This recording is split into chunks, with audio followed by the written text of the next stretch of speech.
Hello guys, welcome back to another short video. ఈరోజు కొంచెం డిఫరెంట్గా ఫోన్ పౌచ్ మీద ఏదైనా డిజైన్ చేద్దామని అనుకున్నాను. ఇక్కడ వైట్ కలర్ది మీరు ఏదైనా తీసుకోవచ్చు, కర్చీప్ కానీ ఏదైనా కాటన్ క్లాత్ తీసుకోవచ్చు. డ్రా చేసేసుకోవాలి దానిపైన మన పౌచ్ ఎలా ఉందో అలా డ్రా.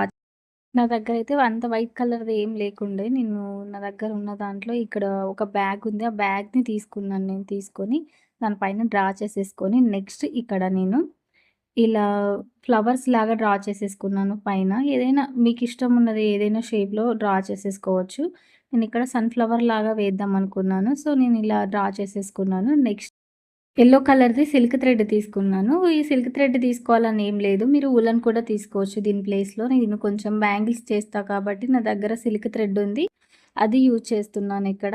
ఇక్కడ తీసుకొని ఒక ఫ్లవర్స్ లాగా వేసుకున్నాను. డీటెయిల్డ్‌గా చూస్తే అర్థమవుతుంది నేను ఎలా వేశానని. ఇది నాకు అస్సలు రాదు వర్క్. కాకపోతే కొంచెం ఇంట్రెస్ట్‌తో వేస్తే ఏదైనా వస్తుంది. నాకే రాలేదంటే మీరు కూడా ట్రై చేస్తే పక్కా వస్తుంది. Green colour silk thread use చేశాను. అలాగే దానికి లీవ్స్ లాగా అలా వేసుకున్నాను. నెక్స్ట్ మిడిల్‌లో ఇక్కడ బ్రౌన్ కలర్‌ది సిల్క్ థ్రెడ్ తీసుకోవచ్చు. కాకపోతే నా దగ్గర జరీ ఉంది. ఆ జరీ దాంతో వేస్తున్నాను మధ్యలో. ఇలా వేసేసుకొని నెక్స్ట్ దానిపైన ఇక్కడ మిడిల్‌లో చిన్న చిన్న పూసలు కానీ, ఏవైనా కుందన్స్ కానీ యూజ్ చేసేసుకోవచ్చు. ఇవే యూజ్ చేయాలని ఏం లేదు. మీ దగ్గర ఏవి అవైలబుల్‌లో ఉంటే అవి యూజ్ చేసేసుకోవచ్చు. నెక్స్ట్ ఇలా చేసుకున్న తర్వాత మొత్తం ఫినిష్ చేసేసుకుంటూ వచ్చాను. మిడిల్‌లో నా నేమ్ రావాలనుకున్నాను నేను. ఇక్కడ నేను black colour silk thread use చేస్తున్నాను. నా నేమ్ డ్రా చేసేసుకున్న తర్వాత దానిపైన చిన్న చిన్నగా కాడ వర్క్ అంటారు కదా! సేమ్ అదే ప్రాసెస్‌లో ఇక్కడ వేసుకుంటూ వస్తున్నాను.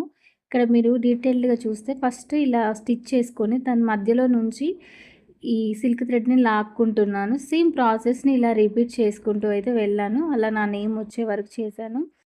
నెక్స్ట్ ఇక్కడ గ్యాప్స్ ఉన్నాయి కదా! ఆ గ్యాప్‌లో ఇక్కడ వీడియోలో చూపిస్తున్నట్టుగా నిడిల్ తీసుకొని దానికి చుట్టూ చుట్టుకున్నాను. ఇలా రోల్ చేసేసుకొని దాన్ని ముందు నుంచి అంటే ముందు ఇలా స్టిక్ చేసేసుకుంటున్నాను. ఇక్కడ వీడియోలో చూస్తే మీకు క్లారిటీగా అర్థమవుతుంది. నాకు ఎక్స్‌ప్లెయిన్ చేయనీకి రావట్లేదు అంత క్లారిటీగా. చూస్తే ఒక 2 టైమ్స్ మీరు చూస్తే ఈజీగా వస్తుంది.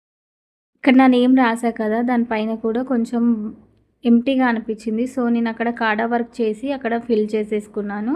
ఇక్కడ సేమ్ చిన్న లైన్‌లాగా వచ్చేలాగా చేసేసుకున్నాను. ఇలా మొత్తం ఫినిష్ చేసేసుకున్నాను. ఎక్కడ ఖాళీ ఉందో అక్కడ చిన్న చిన్న ముడి కుట్టుతో ఇలా వేసుకుంటూ వచ్చాను. ఫైనల్‌గా లుక్ ఇలా వచ్చింది. లాస్ట్‌కి ఇది మొత్తం కట్ చేసేసుకున్నాను. కట్ చేసేసుకొని దాన్ని నీట్‌గా మన పౌచ్ ఏదైతే ఉందో ఆ పౌచ్‌కి స్టిచ్ చేసేసుకున్నాను గమ్‌తో. ఫైనల్‌గా లుక్ ఇలా వచ్చింది. మీకెలా అనిపించిందనేది కామెంట్ సెక్షన్‌లో కామెంట్ చేయండి. ప్లీజ్ సబ్స్క్రైబ్ చేసుకోండి మన ఛానల్.